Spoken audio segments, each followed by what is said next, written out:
কলকাতার আরজিকর হাসপাতালে ঘটে যাওয়া ঘটনার প্রতিবাদে ও দোষীদের অবিলম্বে দৃষ্টান্তমূলক শাস্তির দাবিতে ও দ্রুত বিচার সম্পন্ন শেষ করার দাবি নিয়ে ফের নবদ্বীপ শহরের পথে নামল শহরের অসংখ্য মহিলাসহ নাগরিক সমাজ।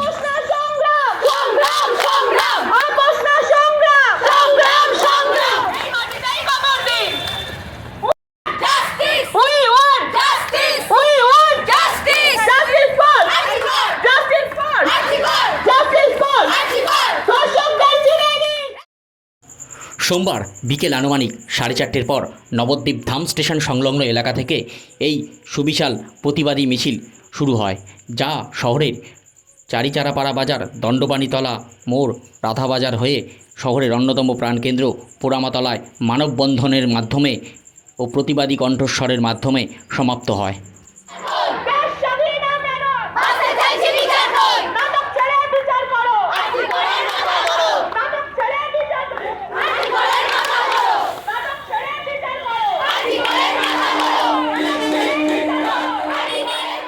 তবে নাগরিক সমাজের মিছিল হলেও এদিনে এই মিছিলে পা মেলাতে দেখা গেল অসংখ্য যুবক যুবতী সহ বিভিন্ন বয়সী স্কুল পড়ুয়াদের।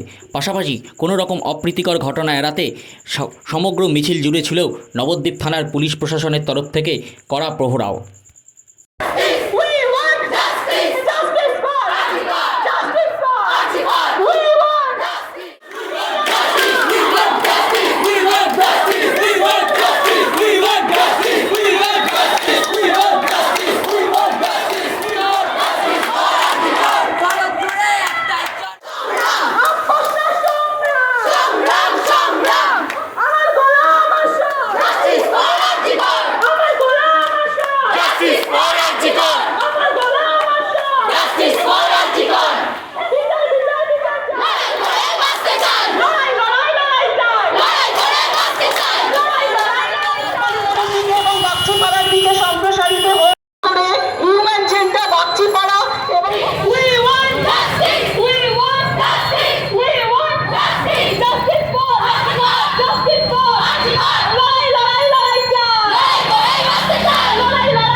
ছিল সেটা হচ্ছে এই যে তিলোত্তমার যে ঘটনা ঘটে গেছে সেইটারই প্রতিবাদে আমরা একদম নবদ্বীপের জনসাধারণরা নেমেছিলাম একদম অরাজনৈতিকভাবে।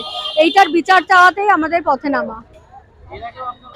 যতক্ষণ না পর্যন্ত আমরা বিচার পাচ্ছি দফায় দফায় আমাদের এই আন্দোলন চলতে থাকবে। এর আগেও রাত জেগেছি, এর পরেও যদি রাত জাগতে হয় আমরা জাগতে রাজি আছি, যতক্ষণ না পর্যন্ত আমরা বিচার পাচ্ছি। মোট কথা আমরা এইভাবে এখনো চালিয়ে যাব আমাদের আন্দোলন।